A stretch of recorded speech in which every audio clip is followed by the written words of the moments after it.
السلام عليكم ورحمة الله تعالى وبركاته. مرحبا بكم غاليات، بكل وحدة انضمت معايا إلى القناة. نقول لك مرحبا بك حبيبتي، شرفتيني، ومشتركاتي اللي معايا منذ البداية نقول لهم إن شاء الله تكونوا بخير، والفيديو هذه طلت عليكم بالخير والهنا إن شاء الله. نصلي ونسلم على أفضل خلق الله محمد عليه أفضل الصلوات والسلام. ونشوف الوصفة تاعنا اللي هي بريوش بعجينة سهلة وبسيطة وبمقادير بسيطة. راح نكتبها لكم البنات، خليها لكم مكتوبة. كنت صورت ولكن كاميرا كان عندي فيها مشكل، ما صورت ليش. المهم واش نحتاجو؟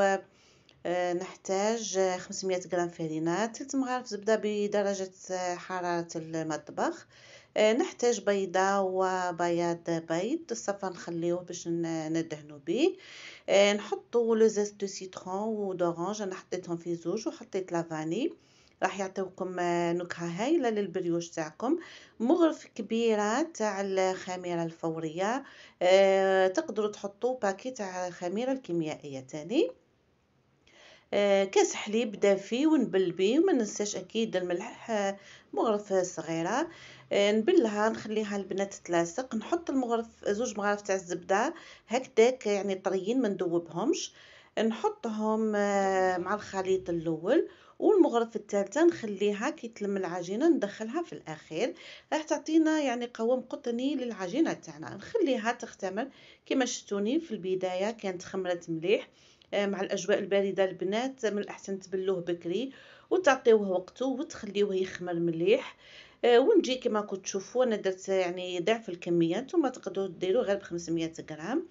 والتشكيل يرجع لكم، كل وحده تشكل بالطريقه اللي حبتها.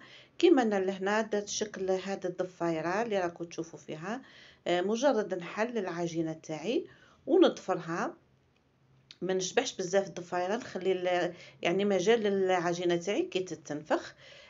هذاك الشكل الاول. نجيو لهنا للشكل الثاني، نتبعوا مع بعضنا.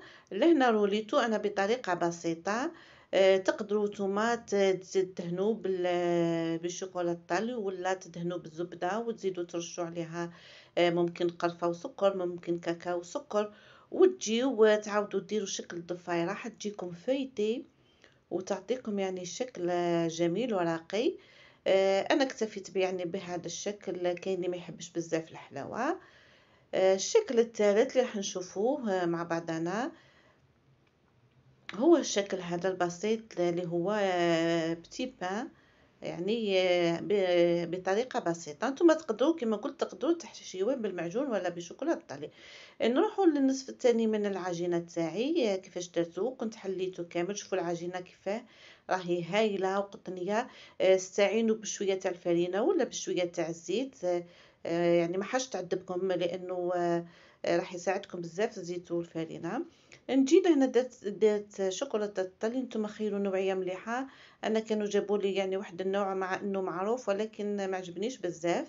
نرولي العجينه تاعي ونجي نديرو بالطريقه هذه. هذا الشكل الاسكارغو ولا الشكل الحلزوني هذا نقطعه بالطريقه هذه البنات بالخيط. اللي ما عندهاش هذاك الخيط الخشين تقدر الخيط العادي تاع الخياطه، دير يعني عده مرات 4 خيوط ولا وتقطع بهم. المهم كي نقطعوه هذاك الشكل يجي زايد ندخلوه تحت العجينه باش من بعد ما يتفتحش معنا. شوفوا يعني الشكل هايل. ما تكتروش بزاف عجينه الطل، كما قلت تقدروا تدهنوا تاني بالزبده وترشوا ممكن السكر الاسمر هذاك، ولا يعني ترشوا الكاكاو مع شويه سكر ولا شويه قرفه. دائما كما قلت نستعينوا بالفرينه. وشوفوا يعني الشكل باهي ديجا. هنا العجينه راهي تبين هايله. مهم جدا البنات بعد ما نشكلوه نحطوه في البلاطو نزيدو نعطيوه وقت مليح باش يطلع ويضاعف الحجم تاعو في مكان يكون يعني دافي مليح. كما قلت من الاحسن تبلوه الصباح باش تعطيو مجال نفسكم تحضروا وتعطيو له وقته. لهنا كيفاش راح ندهنو؟ كما شفتوني حطيت بيضه، حطيت شويه تاع الكاكاو وشويه تاع القهوه باش يمشي لي يعني كاكاو مع البيض. ونجي ندهن لهنا بعد ما كان خمر. ونرش هنا كل واحد واش يحب. انا درت لهنا لي زامون ديفيلي. ونكمل كل الكميه تاعي.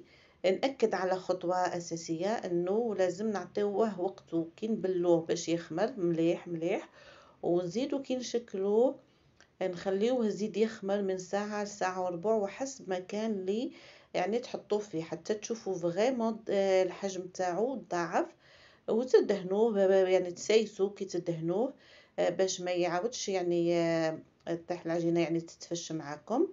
لانه لو كان البنات العجائن هادو ندهنوها من قبل مع راح تخمر راح يجيو هذوك التشققات بلاصه تجي مدهونه وبلاصه ما تجيش مدهونه. وشوفوا كيفاش يعني الطريقه هذه تاع الكاكاو هايله بزاف، تمدلو يعني الشكل وتمدلو تاني ذوق. مع الاجواء البارده ديما ناكد ملاح هذا يعني هذا الاكل هذا كيما نحضروه يعطي يعني جو مليح في الدار. لهنا شوفوا كيفاش يعني كان طاب. اللي تحب تدهنو وتعطيه اللمسه هذيك اللامعه بالناباج ولا معجون ولا عسل. انا اكتفيت يعني هكا. ما ننساوش السكر البنات في العجينه تاني في البدايه حطوا 4 مغارف سكر، والذوق يعني تحت نتوما اللي تتحكموا فيه، تقدروا تزيدوا تقدروا تنقصوا. وشوفوا كيفاش يعني أنا لهنا راني بيد وحدة ساعفوني باك البنات. وإنما يعني تجي عجينة تاعو قطنية وتجي طري، وحتى يعني كي تخليوه راح يقعد طري. شوفوا لهنا راهو الشكل تاع العجينة يبان كيفاش راهو قطني. هذه هي الملاحظات اللي حبيت نعطيها لكم. ان شاء الله تكون عجبتكم الوصفة، والى اللقاء في فيديو مقبل. وما تنسونيش حبيباتي بالاشتراك وبالجيم، والى اللقاء.